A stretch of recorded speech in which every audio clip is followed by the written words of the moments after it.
Welcome to The Truth in This Art, your source for conversations at the intersections of arts, culture, and community.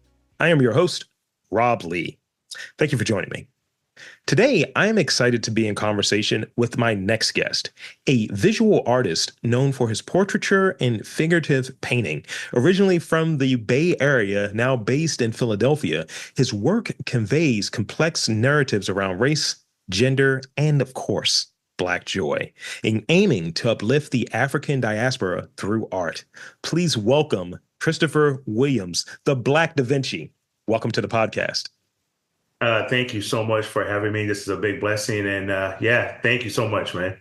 Thank you for coming on. I'm glad we were able to talk a little bit before going in. And how you have that initial conversation with someone, you can already tell like, nah, it's gonna click. It's gonna click. You can already tell. Sometimes I'll get someone, it's like sometimes conversation, right? In my head, it's like one of those dances. I got two left feet, right? Or two right feet, whatever the saying might be. And me too. So, yeah. And you're like, man, I'm trying not to step on you. Don't step on me. It's that. But this is going to go really well.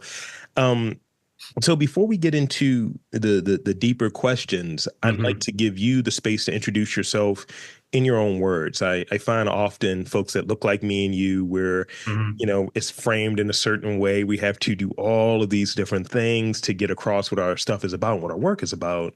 And something always is lost in that attempt because it's just satisfies so many other things. So here's that opportunity right now to introduce yourself, authentically, please. Yes, sir. Thank you. Well, my name is Christopher Williams. Some people call me the Black Davinci, and my work is about Black joy, Black skin, the Black body, and experiences. So, whether I travel to, another country or travel to another state, my Black joy carries with me, and I, feed on culture, feed on music, and things of that sort. And that's what I try to bring into my artwork. So, yeah, that's me in a nutshell.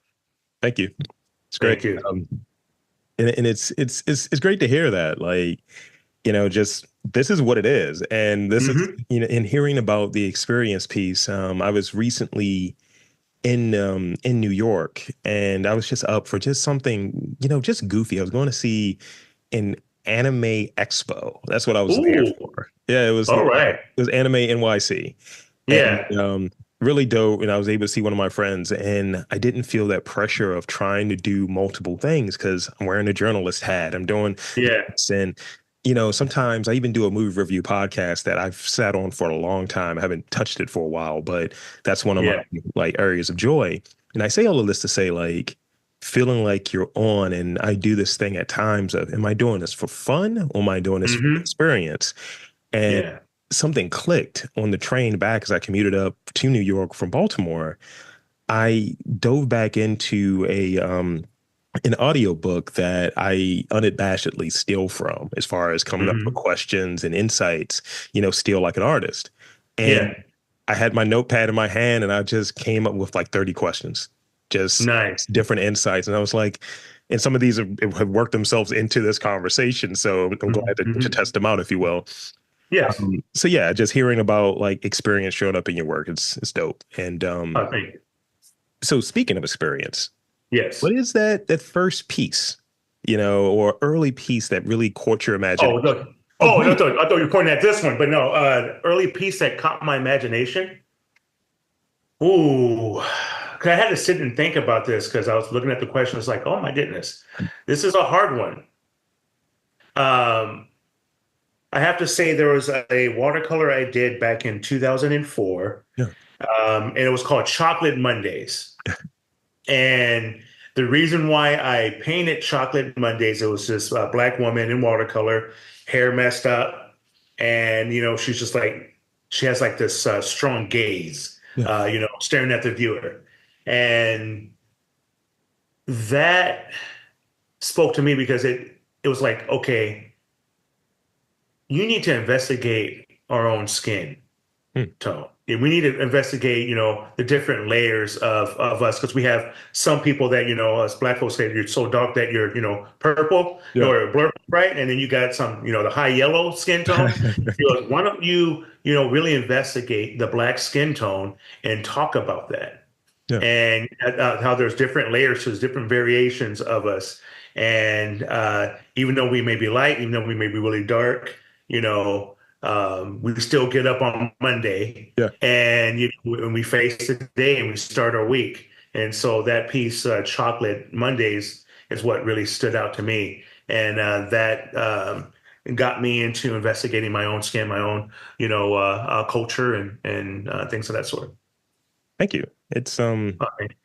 that's great. And it's that meme I saw. I spent a little time online, right, and promoting the pod. Yeah. And I just remember this. It was a thing that was a bit, and it's really funny. It was this guy doing the street interviews, and he'd asked Mhm. this brother with the fro. He was like, "So, what's your most disliked race?" And he's like, "Race is a social construct. We're all just shades of wheat." And I was just like, "This is Yeah, amazing." yeah. And then you see like the Yeah, board of the different yeah, color, and I, yeah. you know, being able to explore sort of the regularness, right? Like Hmm. Monday Yeah, is a thing that we all encounter. So regular, like yeah, like Garfield, right? Hey, Mondays or whatever. yeah, And yeah. Monday is a thing that we all encounter. And I remember at times I play with it, especially when I'm in rooms with people that don't necessarily look like me. I, Hmm. I'm a 6'4" black man. Oh, So you're taller than me. I'm 5'10".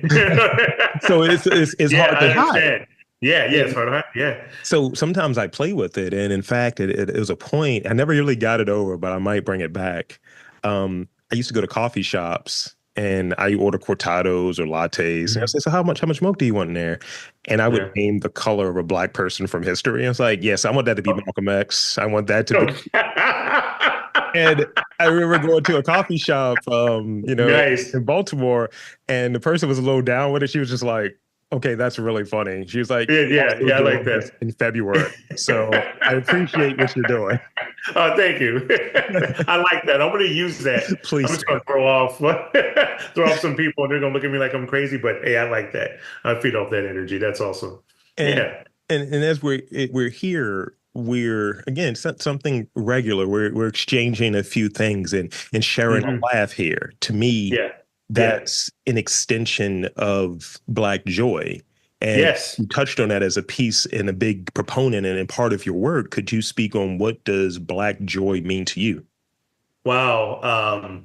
I really had to go back to the Harlem Renaissance. Mm, And if you look at a lot of the paintings of the Harlem Renaissance, it's about skill, it's about family, it's about progression, it's about going to the club, on a Friday night and listening to the latest jazz singer in that era, right?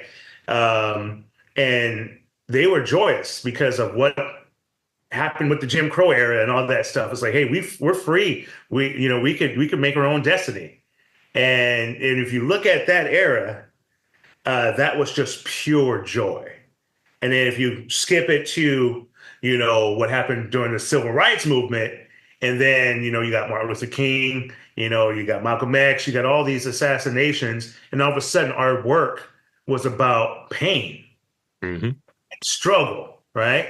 And then we started to slowly come out in the 80s and the Million Man March and all that stuff. And now we're back, I think, out of the pandemic, Breonna Taylor, George Floyd, please rest in peace. But, we're holding on now and we're looking like, hey, we have identity again. We're not just people for slaughter. We are a joyous race. We play chess like Maurice Astley. Yeah, Who knows? We're going to have for the first woman president, black woman president, Kamala Harris. yeah, We're moving forward in music and all that stuff. And I think we're back in this cycle where we're going to progress as a race here and show them, hey, we are awesome intellectually, we are awesome musically, and we're awesome artistically. yeah. So that's where Black joy to me, I know it's just a long answer here, Oh, but it's about all of our different experiences. Your experiences is different than mine, yeah, right? And so ours is different than, someone else. But, whether it be sports, whether it be, like I said, the game of chess, whether it be music, we have these different things that we just love. And that makes us who we are. And our diaspora is different. We're not a monolith. yeah, So, and that's what joy is about. I'm learning about you, you're learning about me. And that's right there is Black joy. yeah. And that's what I love about it, celebrating each other. Oh yeah, I love it. It's Yeah. I did I want to say right before this podcast started back in 2019, I did Hmm. a podcast called Unofficially Black with one of my buddies. And, our perspectives, we had some overlap and some similarities, but as you're describing, like our stories are different, our Yeah. lived experiences are different. And Yes. one of the things that, it bore out of was, you know, we both enjoy like Japanese wrestling. We enjoy these things that are quote unquote Oh, not nice. black enough or what have you, right? And Yeah. we started Yeah. kind of examining, it was done with like comedic intent. We would cover like hot topics and things of that nature, but we would have our quote unquote not black enough bent to it, but discussing sort of these black topics and what it is from our perspectives as, Yeah. 230-ish black guys at the time. And I feel like at times I want to bring that back because I think we do this thing at times where it can't be normal. It has to be sort of this weird, and I struggle with it, but this weird idea Hmm. of black excellence or what have you. Yeah. Yeah. Excellence feels like pressure sometimes, and That's interesting. Ooh, okay, keep going, keep going. it it We can it, talk about this. it feels like pressure sometimes where it's just like I can't just be regular. I can't be standard for Mm, myself, but I can't be yeah. regular. It's just like Yeah. because there's levels. Like, we have really good, and this is going to be a question that comes up later. Yeah. Part of this question comes up later. We have really good, we have excellent, we have not so good, we have bad, but there's a sort of scale and continuum. But for Yeah. you to be considered worthy or worthwhile, your perspective to be worthwhile has to be excellent if you're black. That's what it Yeah. plays sometimes. And Gotcha. maybe I'm wrong, but that's what that a podcast and that attempt was trying to examine in a sort of haphazard way. Yeah. That's interesting. And your point is valid. And the reason why I said I want you to talk about it more because I wanted to hear Yeah. your point. Because with me looking at my institution, which is really awesome, Moore College of Art and Design, over here in Philly, really nice organization. They have only one scholarship Yeah. for our Black students, and that's only if you are in need, but nothing to showcase the excellence. So I love your part on that because yeah, you don't want to feel pressured. And then in my point of view, sometimes you want to celebrate, Yeah. you know, yeah, celebrate that. So yeah, I like your point. I never thought of it like that. So good jobs on explaining that. Okay. Because I want to, because there's no scholarship that revolves around excellence or joy. I'm going to try to bring that to my institution Yeah. because of the fact, these young Black women, young Black trans students, Yeah. they really work hard, and I think they need something to celebrate because there's other scholarships that celebrate excellence, but they're not included. Right. Right. So I'm gonna try to bring something just for them. Instead of calling it Black Excellence, I think I'm just gonna call it the Black Joy, Award. And so yeah, well, thank you for that. Sorry, No, I that's went off that's topic there, but yeah, like I said, what we're doing is what we're doing, and that's yeah, it's great. yeah, Because I think sort of the regularness and the joy component. I think having that moment to be mindful of everything and not just go after sort of this achievement thing. It's like, and I'm baking this in that all of yeah, that should be there. It should, yes, but you should have a standard for yourself and all of that stuff in your work. But yeah, you know, literally, it's like and I'll move into this next question, but it's like, I've had conversations with different podcasters and I spent some time in Philly. I did like, a better part yeah, of a year of interviews up there. And, it's just like, well, I need to be the top dog in this space. mm-hmm, mm-hmm. And It just this needless competition. It's like we all should Yeah. be pushing each other. But, Yeah. I feel like that idea, you start seeing who's behind driving that and giving out those funds. Yeah. They're not people about Yeah. the cause or the culture or whatever Yeah. it might be. Or Yeah. about Black That's true. joy, macroly speaking. Yeah. Yeah. That's true. Dang. Yeah. I like that. So, as we kind of got into some of the other stuff, which it's like I knew it was gonna go in a direction, but Yeah. Yeah. could you, because I like, again, I didn't say this, but as I'm looking at Mhm. the work in the background, your work is tight. I love it. And Oh, thank you. Thank you so much. even in the research, welcome. And then even in the research, it got me curious. I gotta ask, could you describe your art process? Like, what's Ooh. that beginning stage? Like, what is that initial, like, all right, I think I want to capture this. Oh, this is an idea I'm really curious about. Wonder what that would look like on canvas. Talk a bit Mhm. about sort of, yeah, that process for you. So it all starts off with the sketch. Yeah. And so, for example, the one behind me, like right behind me, and that one's called Checkmate. Hmm. And it's a new series about chess. I'm taking actual friends and family and people that I meet, and I'm creating the paintings and turning them into Afrofuturistic chess pieces, Yeah. whether it's from clay or on canvas. So what I try to do is like your process where you're interviewing, I'm interviewing that person and trying to really um, connect with them spiritually or connect with their aura. That way I can try to pull colors and try to pull a scene together that can resonate, with my audience. Yeah. So it starts off with the sketch, and then I'm sketching, and I'm thinking about the interview that I had with them, or just a brief conversation, and then I listen to music. Okay. And I don't ask the person what type of music they listen to, but I have tons of music on my iTunes, and I'm like, this person reminds me of gospel. Yeah. And I'll pull up old school Take Six, old school Winans, Commission, a lot of just like the old school, just hardcore gospel. And I'll listen to that to Yeah. pump me up, and then I start to paint. Sometimes it will flip on certain sides. I'm listening to Most Def, Uh-huh. Yazin Bey. That's one of my favorite artists. And then I'll flip and I'll listen to jazz. So it's like just like our moods on painting, and we're different waves with different storms, and that's how my process works. When I'm trying to paint, these lovely people and put them, with the series. I love it. It's an artist I know I really dig, and I like hearing when people have musical accompaniment, and the music is thoughtful and kind of noticing I guess, like, sort of maybe the mood that Hmm. attaches itself. And I would imagine Yeah, that goes into it. So, like, there's one artist that comes to mind. He's always listening to house music super loud and he's getting it. And yeah, I know when I'm coming up with questions, I can't have lyrics on. I can't have any lyrics on. It's just got to be mm, something almost like I'm yeah, coding because I'm just typing. It's just, this yeah, is yeah, yeah, electronic yeah, music. yeah. So for you, when it comes to the music component, kind of serving as a soundtrack, if you will, literally a Yeah. soundtrack for creating the work.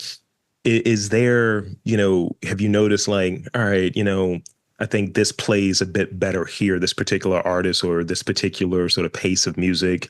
Or is there like art playlist number 500, working on this piece, and you title it to have it as part of, like, when you're going back into and looking at, you created this work, you finished this work. Yeah. These are the songs I played during the process. Talk about that a little bit.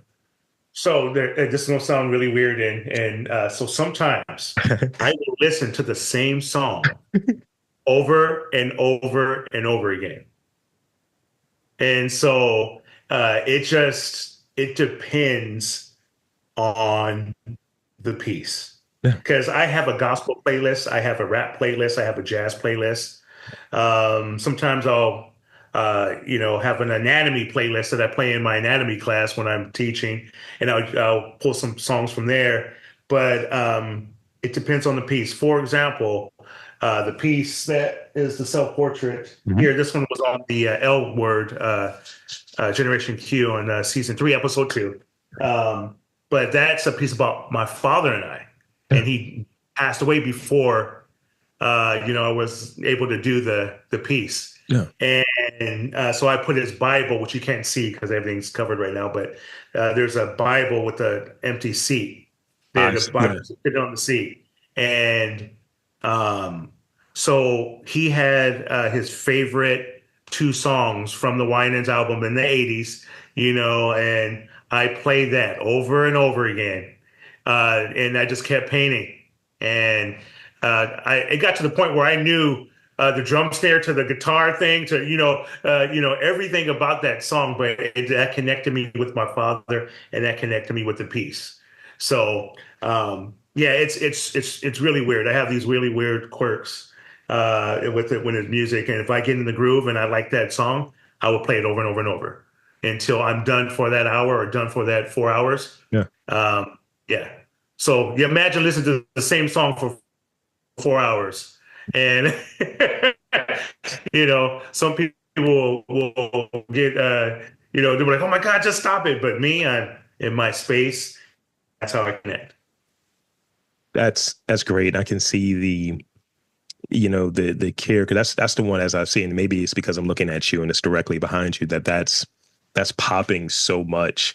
And it's almost like the look on, you said Okay. self-portrait, the look on it, it's almost like a dad energy that's like look like looking. It's like, oh yeah, yeah. So, this sort of the visual Yeah. that Oh, thank you. and as a person who That's will funny. listen to a song on loop for hours, like, let's, like, you're speaking my language. But sometimes it just hits, man. It's just like, what are you feeling that day? And yeah, just before talking to you, I was playing Take Six, Something Within Me. And how the lead vocalist comes out and his voice is so strong. And I'm not going to sing because then you know I don't want your ears to bleed through the through the connection. But it's just like the voice is just resonating. I'm just like, yeah, and I'm just painting and and touching up pieces. I'm like this. I'm feeling joyous, Yeah. right? And then sometimes I listen to Snoop.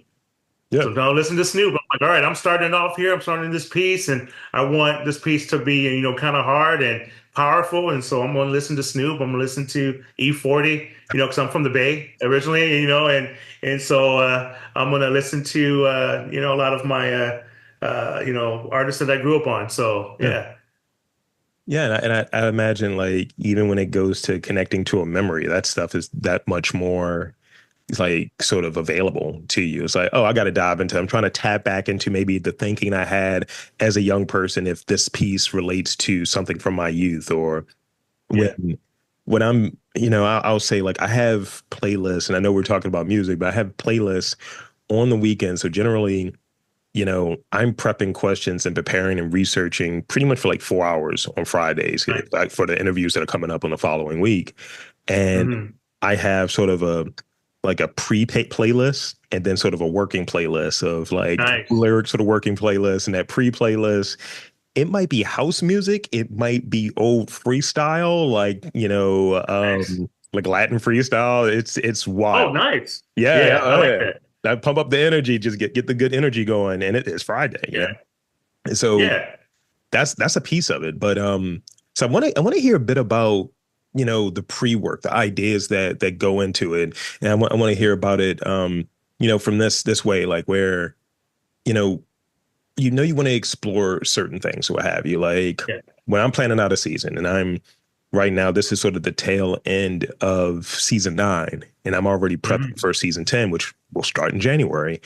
And Yeah, I already have like a tight idea in mind as to how I'm going to go about it. So now I'm really filling in and starting to do the outreach and so on.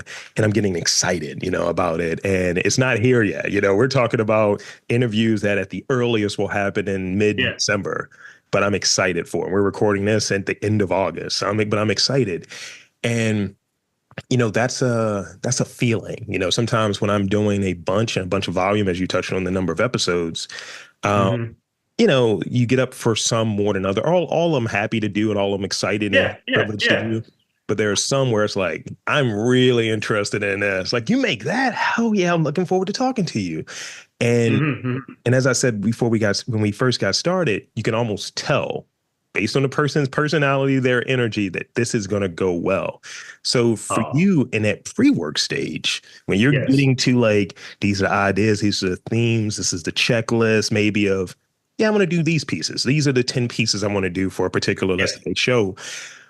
What are the signs that you're in the right direction? What are those signs of, all right, maybe I need to spend a little bit more time with this, as far as even before, the sketch, before any like quote unquote art is done? Research, I'm on the computer researching, Yeah. and then I will go to the places that are prominent. For example, this chess series that I'm working on. Yeah. What better place to go to New York? Hmm. And I'm researching how many black chess masters are there, and there's only two black chess masters. There's one black woman that wants to be a chess master. She's working hard and to be the first black woman chess master, right? And I'm like, okay, you know, every time I see a movie in the park, you see an old black man, playing chess, right? And he's on that concrete slab. He's playing chess, and they have that ticker. Yeah. You can't see a movie without seeing that. Yep. And I'm like, that's a master right there. I want to go. I'm not going to play these hustlers because they'll take my money. I'm not that good. I'm decent, but I'm not that good. This one guy beat me pretty bad. But and he was funny. He was a nice gentleman. But I would like to go there and research, Yeah. get connected with the environment, feel the environment, Yeah. and really, sit back with it and be like, okay, how can I make a series to celebrate Black intellect in chess and show the beauty and the culture and things of that sort. So I really, it's a message board on my sketchbook. Sometimes it's not even sketches, it's just writing. Yeah. And it's like, okay, should I do this? Oh, how would I depict, a young woman, as a pawn? How would I depict a black woman as a queen, or how do I depict a king? Well, am I going to make him strong, or am I going to make the heavy weight on his shoulders? So Yeah. I'm always depicting like, okay, how do I do this? What is the emotion I'm trying to give the viewer? And how am I going to make it cool? What colors I'm going to use? Yeah. And so sometimes in my sketchbook, I'll do the initial sketch, and then I'll do a little bit of color pencil, take some matte gel medium with acrylic, take a roller, roll over it, and then color on top of that. Yeah. So I can play around with colors in the background, and if I'm going to do purple, I'm going to do white, I'm going to do blue. How is that going to affect the black skin tone? Mm. And that's how I kind of bring everything together. And then I'm like, okay, let's pass or fail. Let's go ahead, no fear. Let's see what happens, and try something new. And it's nervous at times, and you're like, oh, is this going to look well? And is this going to read well? But I'm going to do it anyway. And yeah, that's the process. Going in fearless. There's no place for it. Having that Yeah, fear when you're going into something. And one of the things that was very illuminating that stuck out there, and I was touching on, my series of interviews in Philadelphia. yeah, Literally my interviews are done like this via Zoom. I have sort of the best amount of control to do it, to make sure I get good audio. It's not being a control freak, it's making sure I get as good yeah, audio as possible. And when I went up there and I did this series called The Truth in This Art Beyond, because I was curious about Philly. I think Philly and Baltimore have a lot of similarities. So hmm, I was just like, let's go up there. And I went to Rec Philly over there in Fashion District, that whole area. nice, And yeah, I was going up there for the better part of a year, every 2 weeks, spending a day up there, getting interviews. And I wanted to see what it would be like you in the park with the chess masters and such, yeah, sort of that energy. And it's one situation that comes to mind that made me laugh a lot. There was a guy I was running a little late. It was a guy I was interviewing, and he was like, "Yo," he pinged me in the IG, and he was like, "Yo, Yeah. I'm a few minutes behind. I had to stop to get a cheesesteak. I'll be there Oh, soon." yeah. And Yeah. You gotta I get cheesesteak. started laughing so hard because I was like, Yeah. "This would not have happened if it was a Zoom. It wouldn't be a point of clarity." He's like, "Yo, you're up here. I need to get there." Or Yeah. or even, this, I don't, I'm born and bred Baltimore. I don't have the Nice. accent or what have you. So people, Yeah. there was one guy interviewed, he was like, "You're from here, right?" I was like, "I am not." Yeah. But it was sort of my attempt to try to connect, to try to be there and be immersed, not in a, taking cultural vulture sort of way, but I was like, Mhm. this feels like the thing I should do. Let's travel and Yeah. let's really dive in a little bit. And it's accessible and became, something that I got a lot of joy out of. And it kind of gave me sort of those journalistic chops, things that I wasn't looking for or wasn't thinking. Like I could have easily just did 26, 30 interviews via Zoom and it would have Yeah. been Yeah. just as good. But getting that rawness in the Yeah, city, we're honest. Oh yeah. Oh yeah. Yeah. Because it's it's different.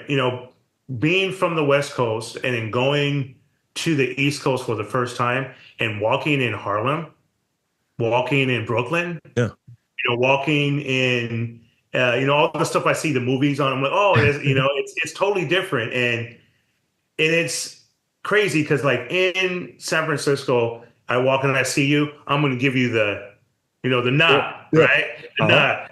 Out here, It's I a don't different have energy. to give the nod. So one brother thought I was like, "Do I know you?" I was like, "Oh man, I'm just like saying what's up." I'm just saying what's up, man. It was like, it was pretty funny, but it's just like it's a different culture out here where I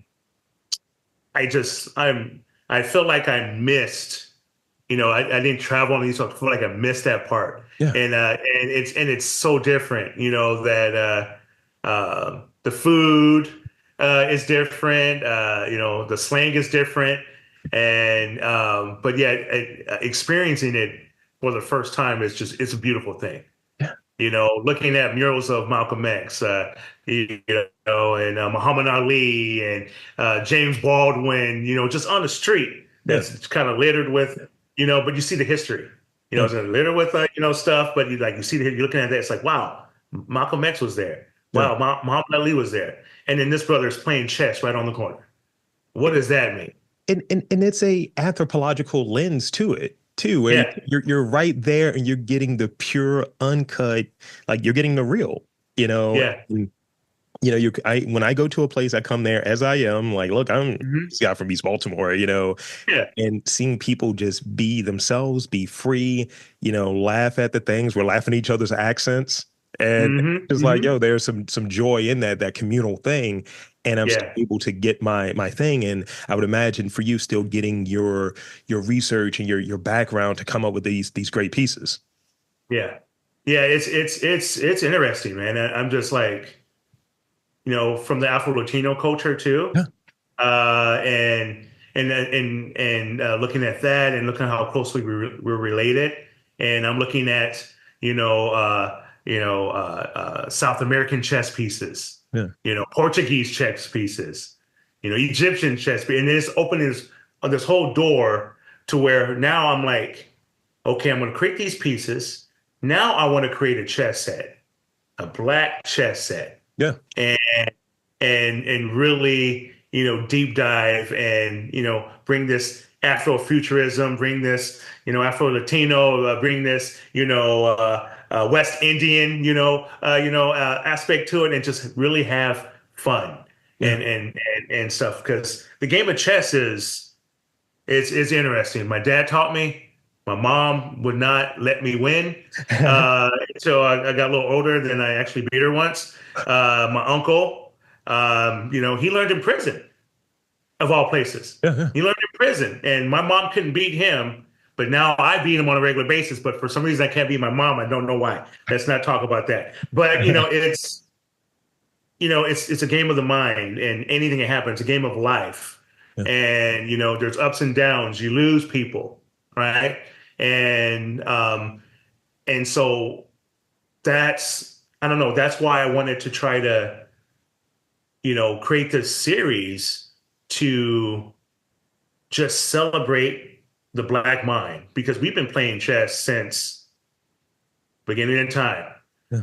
But yet we only have Mm. two black grandmasters. Why is that? So I want to deep dive into that, and I hope I get a chance to meet Maurice and actually come and shake his hand because looking at his and this is how I'm doing research, like looking at his interviews, reading the articles. I'm like, wow, this is interesting. I Yeah. have something here. I want to just run with it. So yeah, And one more comment before I move into this next question. yeah, When you were talking about sort of the chess pieces being unifying between the different parts of the diaspora, the different cultural components there. yeah, In this last year, I've had the privilege of teaching podcasting as a skill to, nice. in high school students and in college students. And the college students, it was literally beginning of the month was my last class I taught during the summer. And ultimately, the final project was you're working with your classmates. You're picking teams, what have you. And there were four women in the class that started working together, and they Hmm. all are from different parts of the diaspora. Afro Caribbean and so on, and they all have hibiscus and sorrel as part of. Oh yes, So they yeah. did a podcast pilot on that. As a Oh, unifying that's thing, awesome. and Yeah, I was just like, that came out of this, 4-week intensive like pod, and you guys came yeah. with this idea, and That's I think it had genius. legs. Yeah. Yeah, that is genius. You made me want to get sorrel now. My wife is Guyanese, so now I'm like, hey, she's gonna say no, but I said, can you make sorrel? Look at that B-side. Yeah, yes, yeah. Man, that's beautiful. Oh yeah. So read that deciding what to cut out, you know, and edit out to suppress within our work. We have these sort of Hmm. everything is at our disposal. The world is our Yeah, oyster, right? It's like I got yeah, all of the colors, I got all the techniques. I got like 15 mics. I could have all of these mics plugged in right now. It's not going to be yeah. a good project if I did it that way. Hmm. Hmm. So, that's part of the editing, figuring out the right tool, figuring out maybe the right questions, the right Yeah. timing, giving self parameters. For you, how do you incorporate maybe limitations? Maybe I'm only going to work in this color. I'm only going to give myself this allotted amount of time or this number of pieces.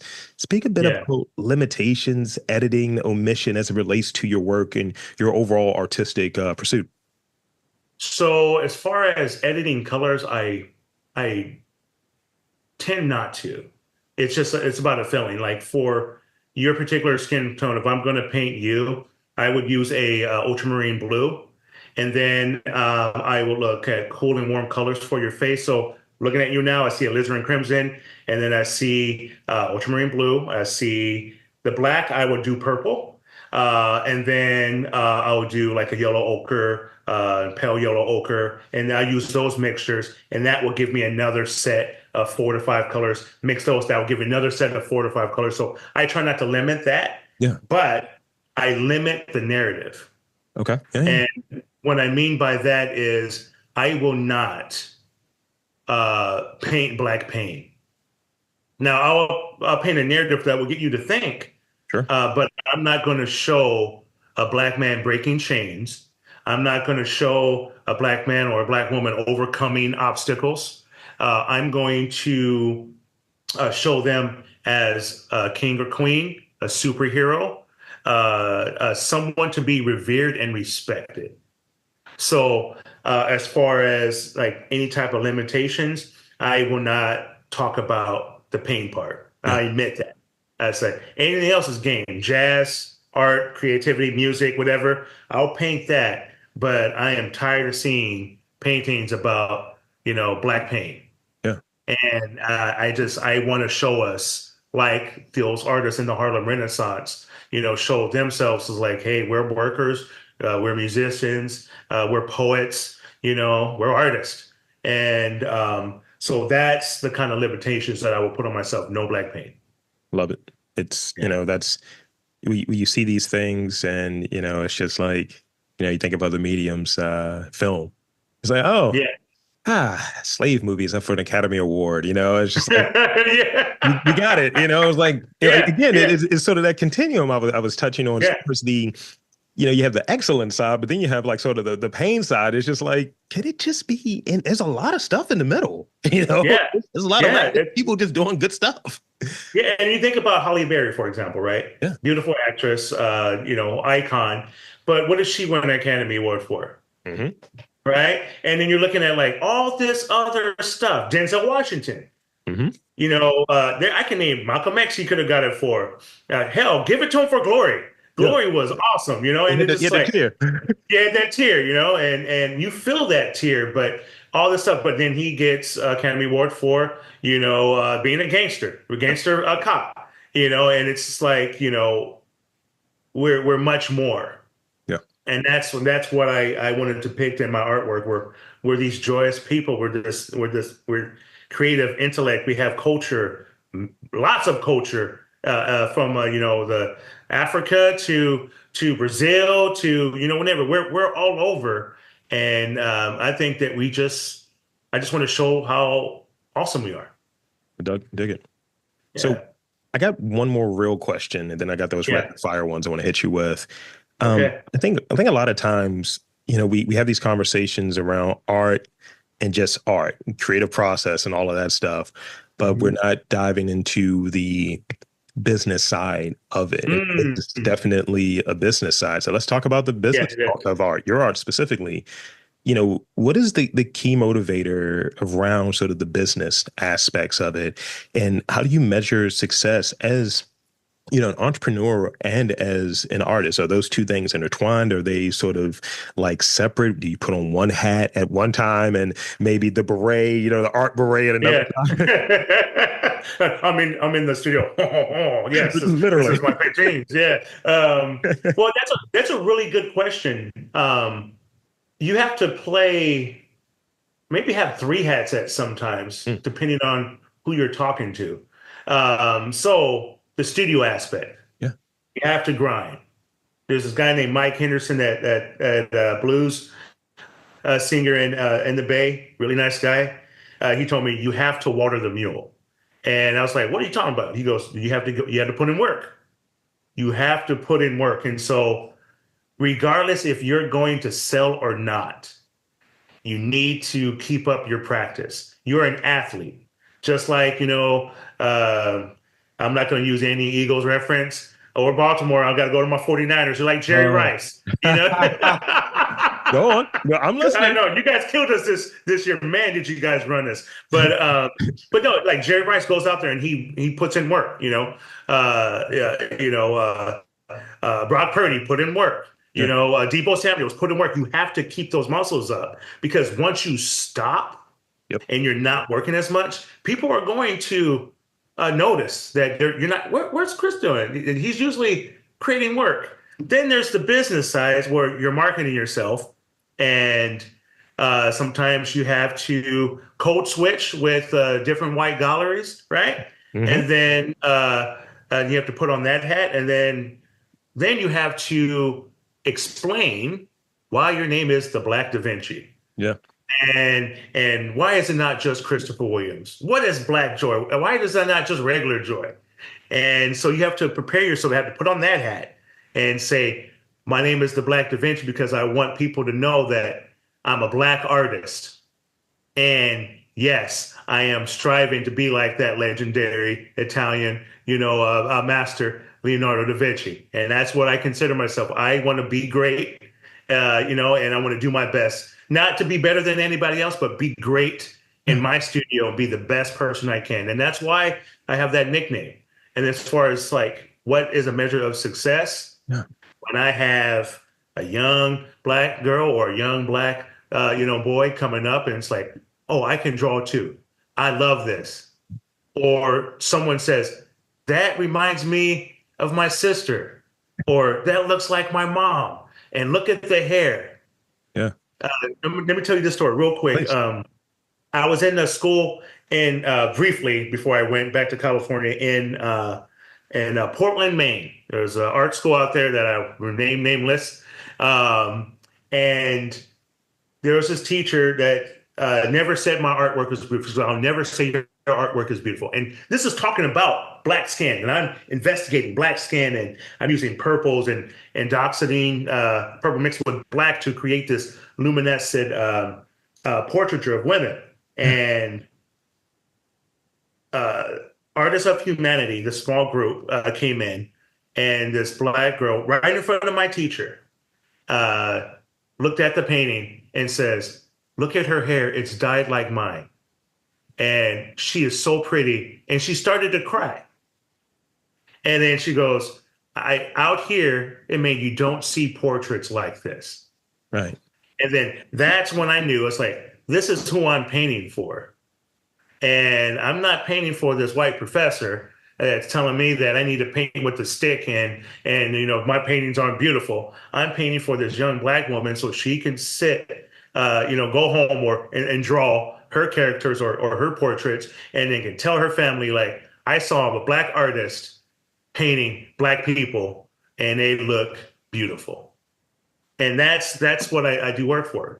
Now, once you're putting in the work, and you know how to promote yourself and sell yourself, then you'll get commissions, you'll get that. And I learned that my work is not for everybody. A lot of people want that hard hitting, work, but my work is joyous, and I have clients that promote that and stand behind that, and that's why I know I'm on the right direction. Yeah. If it means anything. So yeah. The long rant there, but my apologies. But I'm really passionate about that. Yeah, it's just it's interesting because being a black artist and selling yourself, it is tough at times, but it is rewarding. No, I thank you for all of that. And the reason Thank you. I laughed a little bit there. Where you turned to the side, it was like your portrait, and you were doing the same pose. It's like your portrait was over your shoulder. Stay on point, bro. It's like, oh yeah, thank you. You know what? That's the younger me because he has hair. This one, no, hair's gone. I have a hat on to hide my thinning follicles, so let's act in accordance here. Yeah. So yeah, thank you. This has been great. And now with all of the effort, all the connection we've been making, talking all of this joyous stuff and this work, now it's time to go into the rapid fire portion where everything gets goes a little left. All right, here we go. I'm gonna try. So here we go. All right. So as I tell everyone all the time, you don't want to overthink these. It's sort of like, whatever your answer is, your answer. When I write these, I'm like, can I get a one-word response or can I get a very brief response? That's what I'm aiming for. Okay. All right. So, on average, how many hours of sleep do you get? 5.5. That's what I've been working off of so far this week. I took a nap before. That's why I was late. I took a nap before. I'm like, I'm gonna need a disco nap. Like, I'm gonna need one. Yeah, because what I'll do is I'll get up, do some work, whatever, and then I'll take a 2-3 hour nap, and then get up again and work, and then go to bed. So yeah, about 5.5. What did you have for breakfast today? Ooh, what did I have for breakfast? Oh, I had oatmeal and some bacon. Okay. Now these two are interesting. I'm gonna save the more professional one, but I like this one because I think it aligns to Black Joy very well. Yeah. What is something? And I'll say mine's before I even give you the question. Mine's is Friday fish fries. Something from like that degular black joyous experience that you miss and you want to like bring back, you want to get it out there in the ether. Like I said, mine's is those Friday fish fries. Ooh. We didn't have a lot of money back in the day growing up in the projects, but definitely my parents were going down there to Lexington Market, getting the lake trout, frying that up. I didn't eat fish then, so I never enjoyed it, but I enjoyed the smell, Yeah, no, I love that. For me, it would be if I could bring everyone together when my dad was alive, if I could bring everyone together for those monthly barbecues. And when I say I can throw down, it's no joke. I won 2 competitions in Texas for Apple computers when I worked at Apple, and we had our team that I won 2 with my brisket and my ribs. So if I could bring that back, it was nothing like the whole neighborhood just coming over the house with a plate or bringing something. And yeah, those monthly barbecues. I mean, as we're recording this, I got some barbecue plans on Friday. I got the smoker and I got the nice charcoal grill on Oh, the hey, I'll invite you over to the house. So the Black Student Union, if you're, and I'm going to invite you. So the Black Student Union at Moore, these group of ladies, I did a barbecue for them last year. Yeah. They're welcome to come to the house Yeah. and you taste the barbecue because I have a pit and it's legit, man. We're gonna have a lot of students there, Yeah. and if you want to come, you're Yeah. more than welcome. Hit Yeah. me up. I will trade. I don't know if you're a shellfish guy. I will trade you. I have these Ooh. famous smoked crab cakes. Oh, damn. Yeah, I like to mix flavors. They have a Japanese thing going. We'll trade food notes after. Yeah, yeah. You know what? We could do that. It's on, man. Yeah, no, I'm gonna give you my address, and it's on. So this is the last one I got for you. Yeah. And this aligns back to the business thing and the art thing and just everything as far as the conversation we've had thus far. Succinctly, what is a unique piece of business advice that intersects with your art that you think you would like other artists to hear? Ooh, this one's not going to be a one part. Yeah, that's fine. Okay, That's the so closeout. yeah, one, know your worth. Don't shortchange the value of your artwork. And for example, I have pieces that are worth 20 grand and I will not blink because I know that someone's going to see the value, in my work and in my brushstrokes and all that stuff.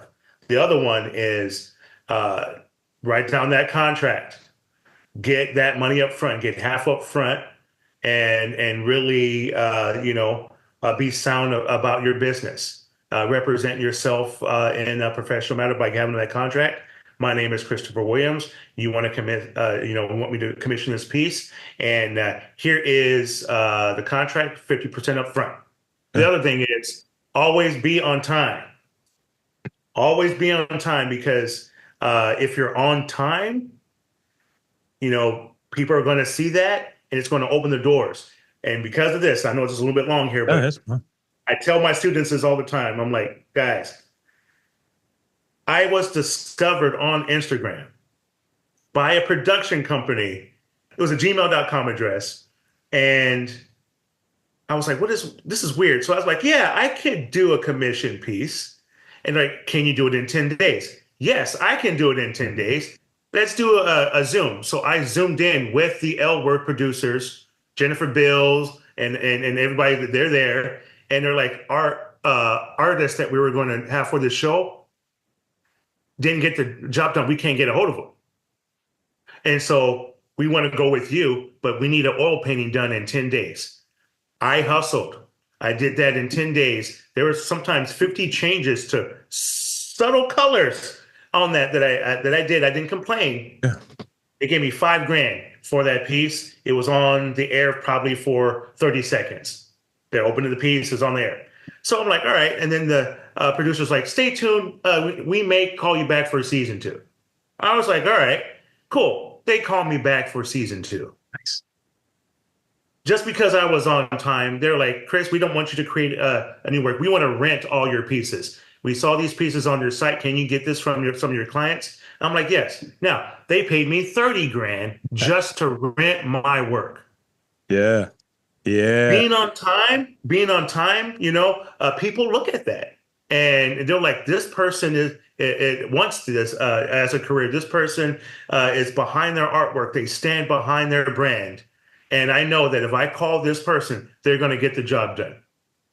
And so that's my advice, long-winded there, but be on time, get a contract, know your worth. And thank you. It's to have that sentiment I've been trying to get across, and it's not done to diminish or anything along those lines. Yeah. But it's like that is in my head. I'll be 40 in January. It's like yeah, it's a regular thing to me. But you put in that work, that Brock Purdy-esque work, yeah, or that Jerry Rice-esque work. But you put that work, and when that call comes, and this is the advice you hear from so many different folks, when that call comes, you got your stuff in order. You got, everything in place, and, things can happen, but if you at least have that strong foundation. I had a similar thing where I almost fell into that trap of, oh, this isn't worth it. What I do isn't worth it. And I was like, no, this is what my price is. And I was like, actually, I'm going to charge you more because I don't like working weekends. Here's a premium. And nice. sort of that's what it was, and everything lined up. And you get to a point where, at least in my head, that's now the new benchmark, and I have these other criterias. Like, I get so many PR people that reach out to me. Hey, my client would like to come on you. It's like, yeah, I kind of pick the people I like. I don't have problems booking anyone. Yeah. Listen to the podcast. 700 and it is that. Yeah. And part of that, I take a lot of responsibility, as I was saying before we got started. My thing is, I don't want to have folks come on here and they don't present themselves in their best way, but they're able to do something that's different than the typical. So tell me about your work. Oh, wow, Black people. How'd you get those clips like that? Nobody wants that. You want something that feels like a substantive conversation that shows the person behind it. That's true. So that's the intent. And I think that there's a value attached to that, and a respecting of the game and of the craft. Yeah. That sums it all up, man. Yeah. That is true, and I don't know, man. That's why I going back, a couple of months ago when, one of my professors told me to reach out to you, and I was like, this dude is, he's hustling and he's working. And then listening to the podcast, it's really meaningful conversations. And I'm glad that, you invited me to be a part of this, because it means a lot. Thank you. I appreciate you coming on. Yeah. Yes, sir. Yes, sir. It means a lot. So let me close out and give you those flowers. Again, thank you so much for being on and all the work that you do, and spending some time. Spending an hour with me. And thank you. And two, I want to invite and encourage you to tell the folks where to check you out, social media, website, and anything coming up soon, any shows, things of that nature that, you went out there to the masses. The floor is yours. Oh, thank you. Christopher Williams. You can reach me on Instagram at the Black Davinci, THE Black Davinci. And my artwork is at theblackdavinci.com. I have an upcoming show in Portland, Oregon, October 8th at Bora architecture firm. And I am working on a project that I can't say, but it's in Alameda, near and dear to my heart, at a wellness center. And I'm going to be doing really awesome paintings in that structure. So that's me in a nutshell. And yeah, this was awesome. And there you have it, folks. I want to again thank Christopher Williams, the Black Davinci, for coming on to the podcast and spending some time with me and sharing his story. And I'm Rob Lee, saying that there's art, culture, and community in and around your neck of the woods. You've just got to look for it.